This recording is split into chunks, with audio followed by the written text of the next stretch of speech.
Yo, what is up guys, it's Fazetta here, and today I'm going to be giving you some tips on defending in Rainbow Six Siege. This is a game that is coming out in December 1st, and I'm here to give you some tips on how to defend. So, first off here you can see I am playing Mute, who I think is extremely useful. Every team should have at least one Mute, and you're just going to want to put down your little blocky things under doors, on stairs. Block off every possible way to get up to the objective. Now, people probably by now have memorized the location of all the objectives and they'll know by where you're standing where they are, but it still does help. It still does help if the enemies do not know where the objective is in that first 30 seconds. It gives you a bit of an advantage because then they don't know where your teammates are and stuff. So yeah, definitely get those down as Mute. He can also block off breaching charges. As you can see here, he's blocking off breaching charges from at window, so now they're not going to be able to explode in the window. So do put down as many of those as you can in as many different locations. The next thing I recommend you do is find yourself a place and stick to it while defending. Don't be one of those people who just rush out and try and find the enemy team straight off.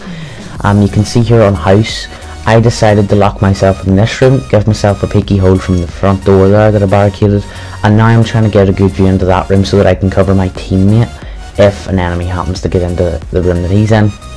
So it is a good idea to have an eye on most locations as possible. So you see now I have access into this room, they have limited visibility on me, and I also have access into that room where my teammate is camping out as well. So I'm just here punching holes in the wall to give myself a bigger area to look through. Keep an eye out for explosions and stuff because no respawns can be very annoying if you manage to die from a simple grenade that could have very easily been avoided. Keep an eye out for things like walls coming up or walls going down, bullet holes coming through walls, just anything that gets destructed, because you see there, I didn't notice that window came through and my teammate got killed, so it is very important to have good observation skills while defending. And because that I know the objectives in there and that my teammate just got killed, I am now using those holes that I put in earlier on to peek through and see. However, I am also checking on my teammate in the room behind me there, just in case they decide to flank me. I decided then to come out because staying in that one little room obviously wasn't doing much, so I decided to come out, staying with my teammates. You don't want to split up too much because then it's very easy to get picked off, and as you can see, because of that little peeky hole that I made earlier on in the game, it just won us the whole match. So it is a good idea to follow that. Okay, so as you can see, we're going to be doing this same thing again just to prove that it actually does help. We're going to put down our little things that block the stairways, and you'll see that it does actually help out a lot, you know. So I just wanted to, I wanted to show you it twice so that you know that it's not just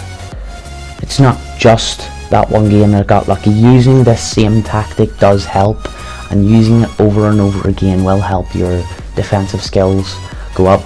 Remember to shoot out those drones that get caught on your jammers, by the way, because it does get you points.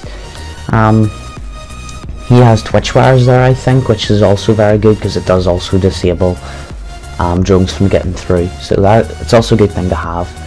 But yeah, I'm using the same tactic again, only this time he reinforced the other wall, so I have to, you know, make do with poking it through this side this time. Now it still is fine, you know, you're still following the same tactic, the same strategy, so it will still be useful and it will still help. But that just limits our visibility because now we can't poke a hole through that wall. I'm doing the same thing with the jammer there by trying to block off the breaching charge, and as you can see, this guy came into the room with me, which isn't preferable, but shit happens. But he is still helping. You know, he's not just standing there like a wet lettuce. He is poking holes in the walls, you know, doing what I like to do. Now I'm not communicating with these, and so he's just using his common sense here. It's always nice to board up those. I made a mistake there. You should always board up doorways whenever you knock them down. If you see a teammate die, quickly rush over, as you can see here, to try and help him, and use the leaning feature which is in the game to lean round corners. Now unfortunately I did get picked off there, but that's because I was just trying to be too quick, you know, in helping him. Really what I should have done, and I made a bit of a mistake by telling you to rush over and do the dead bodies, you should keep your position but have a look in the direction of the dead body, because if I had stayed in my little closet thing there, and then that man who killed my teammate had walked through the door, I would have had a direct line of sight on him. He would not have been able to see me straight away, so I would have had the advantage. So you should always pick a place and stay in it, and try not to move unless it's absolutely necessary. But even whenever you do die, this is a good thing, because you need to use the cameras as much as possible. Don't just go away and get yourself a drink of Sprite or a drink of cola. Use the cameras to help your teammates, because you can tag enemies and it really does help them out. I was spectating this dude because I was trying to tag someone and it just wouldn't work, so I decided to spectate my teammates, which is also helpful if you're communicating with your teammates. I was not, but if you are communicating with your teammates and you happen to see an enemy that they don't, you can call that out and it will help your team succeed. So as you can see, this is my teammate here. He's bashing the windows and he's trying to flank the enemies, which ends up working out for us in the I can't speak which ends up working out for us in the end, because we brought it down to 2 versus 1, which gives us the advantage.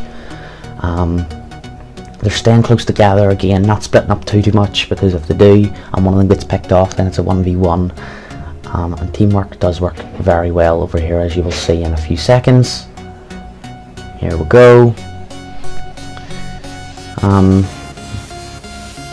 Here we go. So the shotgun dude is shooting the guy on the stairs while he gets very lucky and starts shooting through the wall, which I don't actually remember if he managed to kill him through the wall, but you can do that. So it is good to stay close and try and get different angles on your enemies, because as you can see, it worked out for us in the end there and we managed to win both.